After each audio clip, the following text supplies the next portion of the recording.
Matt Klaskowski here with another Lightroom tutorial for you, and this time we're going to take a look at a feature in Lightroom 4.1. It deals with creating a file that's got this humongous dynamic range to it, but it's not really HDR, but you're kind of taking advantage of some of the good points of HDR and how to get all this different range with photos. You kind of got to see it. We've got 3 different exposures here, all shot on a tripod. Really dark, kind of middle of the road, and really bright. So what we're going to do here is just like normal.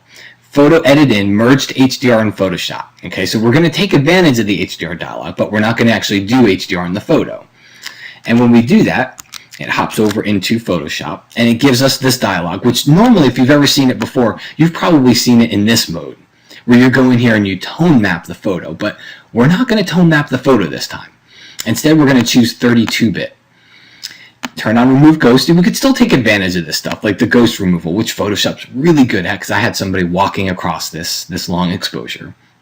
But we'll turn that on, and then we're just going to click OK. This is gonna create basically a humongous, super deep tonal ranged type of an image for us inside of Photoshop. Something that's bigger than we normally would get and has a lot more leeway in it than we'd normally get to actually do stuff to the shadows and highlights.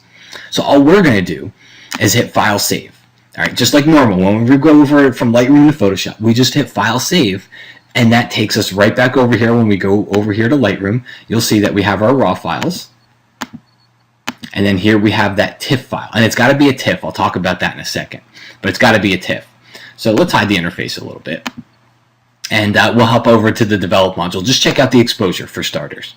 Plus or minus 10 stops. Normally it's plus or minus 4. All right, so we now have this huge range that we can start to work with. So I can increase that exposure. I can go to my white balance and cool it down a little bit. Highlights and shadows. Look at the lights.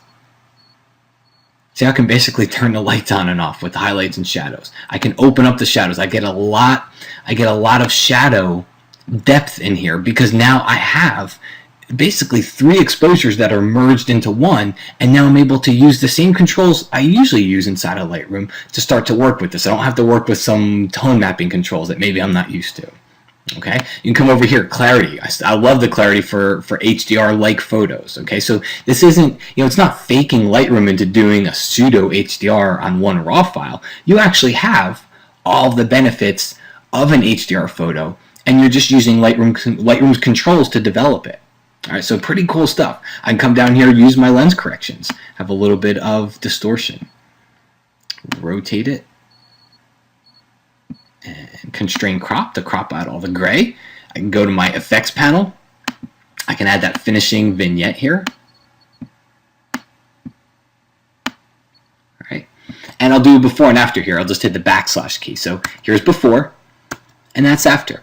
All this was done in Lightroom, and we're able to take advantage of bracketing and getting all of this different exposure information, but we're also able to now use Lightroom's interface, the interface that we're probably already very used to. We're able to now use Lightroom's interface to go in there and take advantage of all that tonal range, all the advantage of all the depth and everything that we have with those photos, and we can use the controls that we're already used to.